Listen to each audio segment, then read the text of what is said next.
వరిసేలు అడిగినాయి నీరు దాపెరైతేడాని పత్తి సేలు అడిగినాయి నెత్తురు జల్లెరైతేడాని అవి పట్టుకొని ఏడుస్తున్నాయో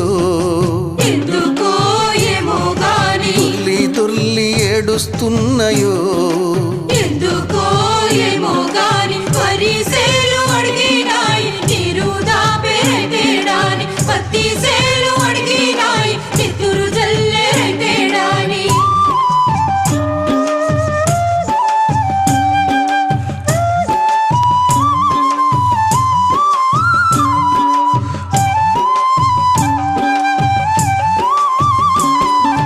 జొన్న సేలు అడిగినాయి వెన్ను పూస